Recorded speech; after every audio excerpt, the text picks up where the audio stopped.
Hey guys, welcome back to Andy's Dinosaur Reviews. Today we are going to take our first review of the Jurassic World Clash Edition Captivz figures, and as you can see we have chosen 5 different figures here from the brand new lineup of Jurassic World Captivz figures from Toymonster International. We have the Carnotaurus, the Triceratops, the brand new Dilophosaurus, the Indoraptor, as well as the Brachiosaurus. Now, I do believe there are 30 figures overall in this line, but they've only released a certain amount so far. So I think as time goes on, they'll begin to release some of the others. I believe we have like an Edmontosaurus, a Parasaurolophus. Like we have a lot of really cool stuff coming for the Captivz line.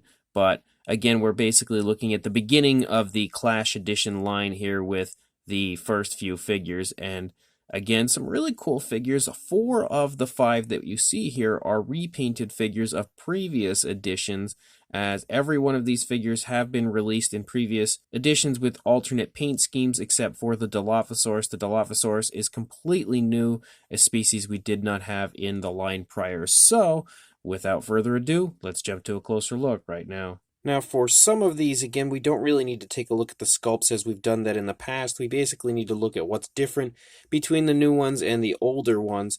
And for the Brachiosaurus, there really isn't much, honestly. It's a gorgeous-looking Brachiosaurus. Again, sculpt-wise, it is fantastic. But as far as the paint for the newest variant here that we have, I think the only new aspect to it would be the kind of dino damage here, as we have a few slits on the shoulder of our Brachiosaurus. That, and there are pupils on this one, and I don't believe there were pupils on the previous release, and I've actually pulled the previous release out here to take a look at it with this one. And once I bring it up here, you can see again straight away that the coloration is pretty much the same. We have a black coloration for the back, a gray for the side and underside to the Brachiosaurus, and there's not really much else going on. If anything, maybe the underside is a slightly different gray, but it honestly doesn't really look like it. But you can see here, the newer one does have pupils, the older one does not. It just has like pure yellow eyes, almost looking possessed. But again, we do have the addition of those slits on the shoulder on the newer one, and that was non-existent on the older one. You can see the opposing side looks pretty much the same as far as the coloration and everything goes. But again, the sculpt is absolutely beautiful. A really highly detailed and quite appealing looking Brachiosaurus, looking very much so like a Jurassic World style Brachiosaurus with a little extra flair as far as that injury and the pupils go. I do like the fact that they look so similar, because now you can have a few different Brachiosaurus looking like they're from the same group, but slightly different. The Indoraptor as well is another one that's very similar to the first release, but it's a little bit different. And of course, just like the Brachiosaurus, one thing to take note of that's different on this one would be the slits there on the legs. So again, we have an injury on this one in comparison to the previous one that did not have that. The dry brushing on this one is a little bit stronger, I would say, than the previous release. The previous release wasn't quite so heavily dry brushed, so that is one different aspect to this one over the original.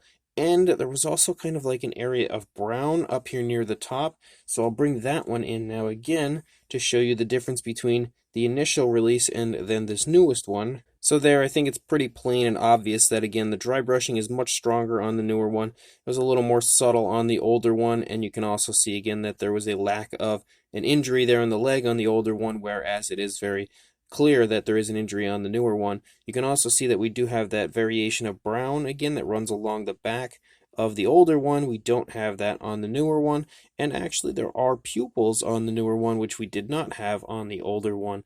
So there are definitely some differences, but you can, again, just like with the Brachiosaurus, you can see the sculpt is exactly the same on the older one and the newer one.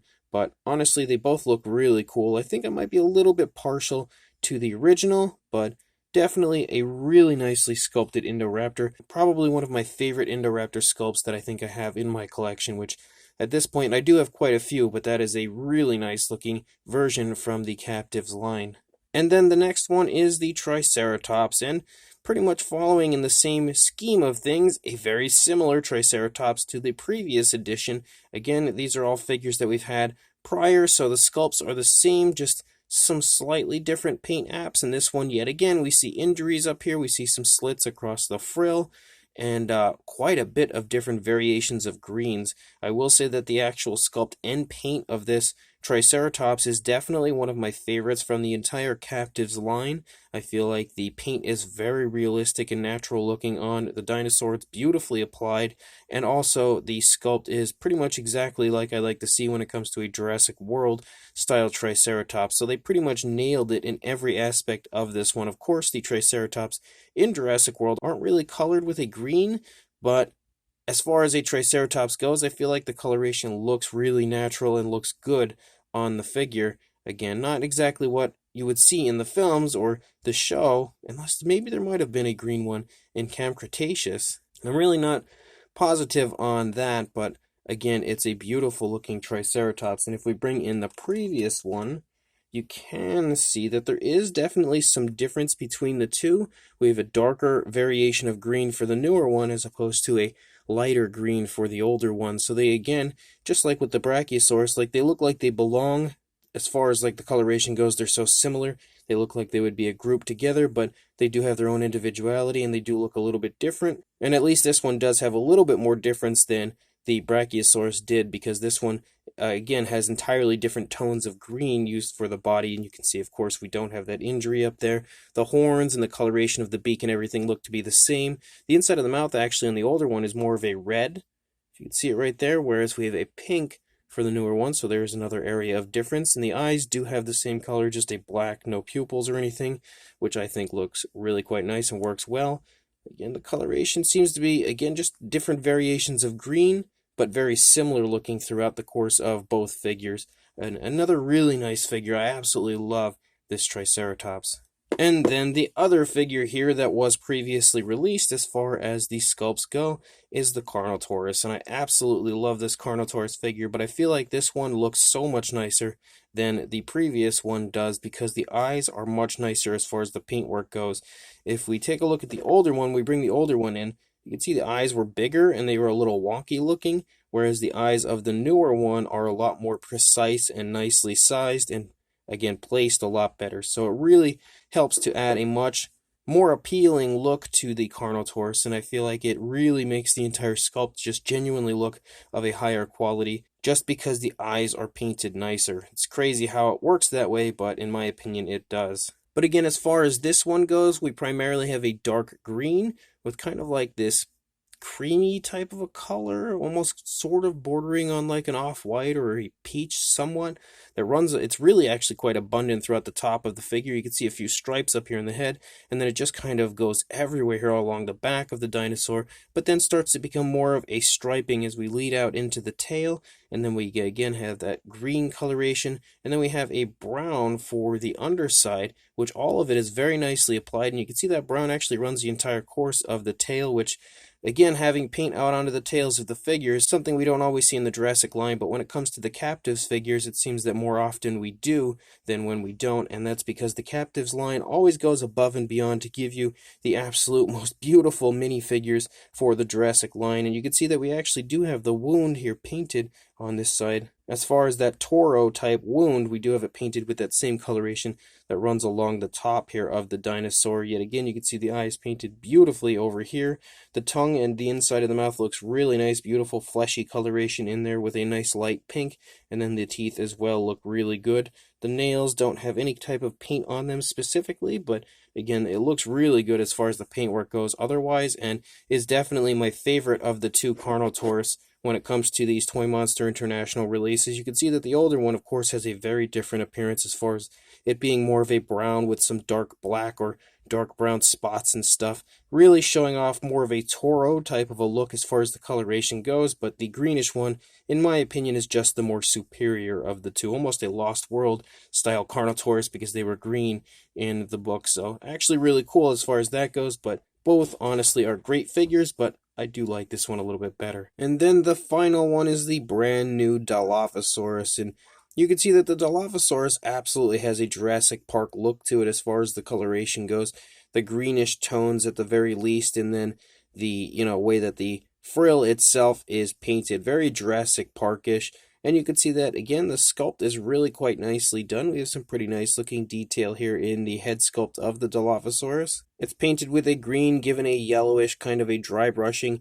And I will say, though, that the coloration, of course, doesn't perfectly match to what you see on a Jurassic Park Dilophosaurus. Like, it's definitely got some elements of it, but also some elements that were added by Toymonster International to make it its own unique figure, as we have like some white and stuff here in the face just kind of leaking down in certain spots. We have a reddish coloration for the crest of our Dilophosaurus as well. You can see the teeth inside the mouth are very, very small, like probably the smallest teeth on any of the Toymonster International figures I think I've seen so far.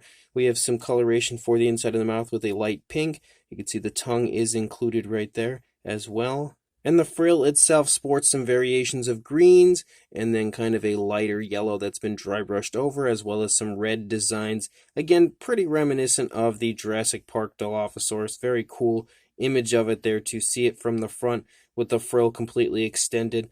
The back of the frill also does sport some coloration, and you can also kind of see a glossy look to the frill, which is pretty cool to see. Again, same style coloration for the back as far as the greens, and then the yellow dry brushing, and then the reddish design that runs along the inside of the frill there. And you can also see the back of the neck sports a nice striping, a nice kind of a dark green striping that starts there in the back of the neck, but then runs the course of the entire figure. You can see it runs all the way out onto the tail, which does look really cool. And then we have more stripes here down the side. You can see they're like white stripes. I feel like maybe those are meant to almost be scars, because they're obviously not red, they're not wounds. We don't have that here on the other side though. So I'm thinking that maybe that's meant to imply like scars on the side of the dinosaur, showing the rough life that unfortunately dinosaurs would live. The arms are held kind of into the body a little bit there. You can see the hands bent in. The hands themselves do actually look quite nice. All of the fingers are held together. You can also take note to the fact that the underside of the Dilophosaurus sports a nice white coloration. Of course, we have that silver Jurassic logo here on the underside, like you see associated with all of the Captivz figures. You can see that the actual texturing and stuff to the skin does look pretty nice. You can definitely make out the spinal column here running along the back of the dinosaur. Some nice muscle definition in the thigh and the calf, as well as some nice scale detail. You can really pick out the scale detail in the calf of the Dilophosaurus. The kneecap is also present. The foot sculpt does look really quite nice, and the toenails themselves also look good. You can actually see how the toenails almost look like they would be sharp, especially on that middle toe. They aren't, of course, but they look like they would be, which helps to add an element of realism to the figure, which I do appreciate. You also have dew claws back there, but my camera doesn't want to focus on it, so there we go. We can see the dew claws are present there on the back of the foot. Of course, no paintwork to the nails, but I honestly don't think that in this instance it takes away from the figures to not have paint on the nails. Of course, it would look better with it, but since the figures are so highly detailed and so well done as far as the paintwork goes, it's not something that I should really nitpick or could really nitpick about. And then moving out into the tail, you can see the tail does sport a very nice curve to it. Again, the tail itself is the same coloration as the rest of the dinosaur and continues to sport those stripes the entire way out onto the tail. Very nice subtle stripes. I love the way they're applied. They're not like overly dark. They're really nice and very smooth and naturally applied, I would say, to the figure. Of course, the opposing side looks pretty much the same, aside from the fact that the left leg is forward a little bit more so than what we see on the right leg, as the right leg is trailing. The arms are pretty much in the same spot. The Dilophosaurus has the frill extended and obviously is showing that it is dead serious about whatever is in front of it and needs it to move away from it immediately. But the rest of the body, again, just kind of looks like the Dilophosaurus is sort of trying to stand its ground to, again, show exactly what it's doing there, and that would be a display warning whatever is nearby to vacate the area. But really quite nicely done as far as the Dilophosaurus goes, and I'm super psyched to see a brand new species in the Captivz line. Now, considering the way the figures are put together due to the fact that they kind of pop together, that actually allows for articulation on your figures a little bit, because that's not something you usually get with minifigures. So in my opinion, that's quite exciting. But since they're kind of popped together, they can swivel, so you can articulate the head of the Triceratops and the tail. Of course, once you move it, the seams and everything don't match up, but it is just something worth taking note of, is the fact that you can have articulation with the figures. It also kind of like opens the seams a little bit, doesn't keep them nice and tight, but again, it's something that they do have. With the Dilophosaurus, though, you don't really have that because it's not connected the same way as a lot of the others.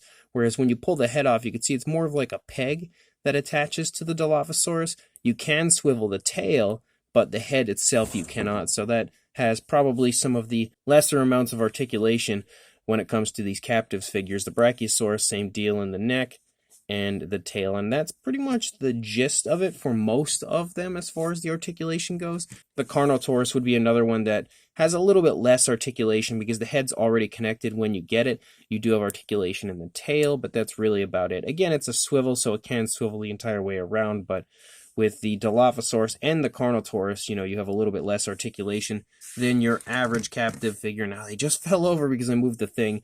The Indoraptor does have articulation, I guess you could say, again, articulation in the neck and the tail, but it's basically just where you connect the figures, you put them together. You can still move them due to the fact that they have the kind of ball joint. And I will say that even though they keep falling down, all of the figures can stand independently. They don't need anything to hold them up, but being that they are fairly small figures, they do tend to fall if you smack into the table or something, but at the same time, you can at least display them, which is really exciting to have them stand on their own. As far as a size goes, we're not going to measure each and every one. I think you're pretty obviously able to tell the fact that they are small, and you can see, like, for instance, the Indoraptor here, if we go from the head to the tail, you are looking at about 3 and I'd say a 1/4 inch, maybe somewhere in that vicinity, roughly, or about the 8 centimeter range. So they are absolutely smaller figures, being minifigures. That would obviously be the case. So for a size comparison, there is Mr. Papo T-Rex, the Attack Pack Dilophosaurus, and Robert Muldoon from the Mattel Jurassic World toy line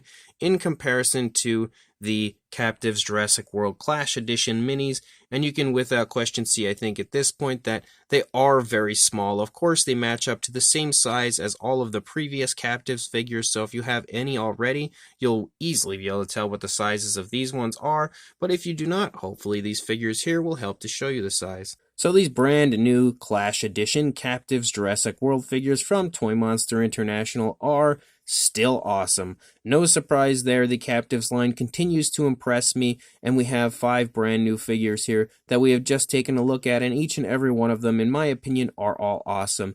Of course, we have 4 figures that are basically repeats as far as the sculpts go, with brand new paint applications, and then 1 brand new species, which is the Dilophosaurus. So exciting to have a new species included, but of course, when it comes to Jurassic products, something that's been the case throughout all of history of Jurassic products, you get repaints, and I think all of the repaints that we've been given here are actually really quite nice, and some even better than the originals.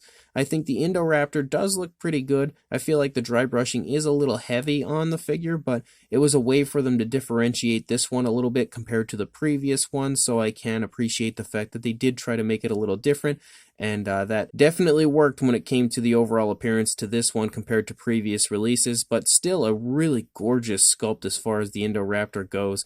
I feel like it's definitely, again, one of my favorite as far as the Indoraptor sculpts that I think I have in my collection, and we do have, again, a little bit of battle damage on this one, which is pretty fun to see. Again, a little bit of difference between this and the older one, and the addition of pupils makes it much nicer as far as the eyes go than the original version. You also have the Brachiosaurus, which the Brachiosaurus is probably the least exciting, I would say, as far as this particular line goes, just because the paint is pretty much the same as the previous release.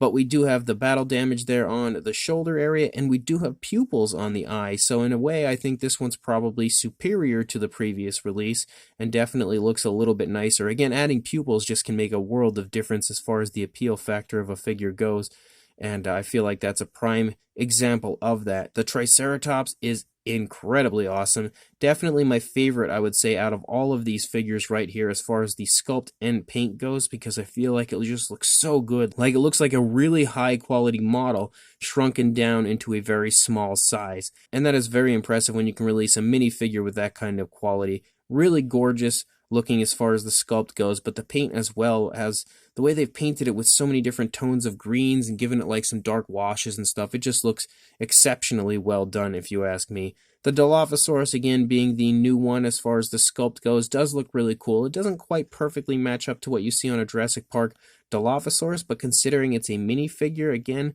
it's not shocking that it's not going to have every little ounce of detail on it that you would see on a Jurassic Park Dilophosaurus. And I think that this, again, would probably be a Dilophosaurus that's maybe like a Dominion version. I'm not too sure. So I guess we'll have to wait and see when we see the film what exactly it will look like if we actually get a Dilophosaurus in Dominion. Fingers crossed, but I feel like some people have told me that it's confirmed. I don't know that for sure. I've been really kind of trying to stray from hearing too much about the film because I like to be surprised when it actually happens. So we'll just have to wait and see, I guess, but I am definitely hoping for a Dilophosaurus to make its appearance in that film.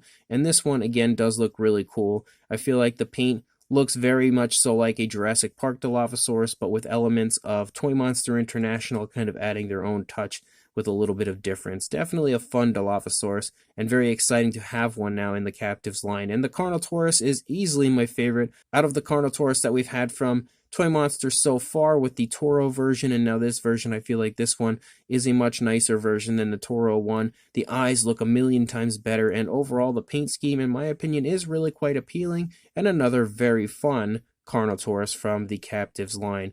So 5 absolutely awesome figures. If you are interested in trying to pick some of these up, they will start to show up in Walmart, Meijer, I believe, and Five Below throughout the course of this month. I think they've already begun showing up in some Walmarts. I know that I've seen some people posting about it, but I think the general consensus is that they're going to really become abundant more so as the month goes on. I believe they were supposed to begin showing up at the end of November, and not every Walmart is the quickest to update things. So as far as Walmart goes, it might be another week or two maybe before they start to trickle out, but hopefully you'll already have a chance to get a hold of some of those from maybe some of those other stores by the time Walmart actually gets around to putting them out. But regardless, if you can find the brand new Clash figures from the Captivz line, definitely recommend picking some of them up, as they are really nice minifigures. So make sure you do that, and make sure you also like, comment, and subscribe, and I will see you in the next review. Thanks for watching.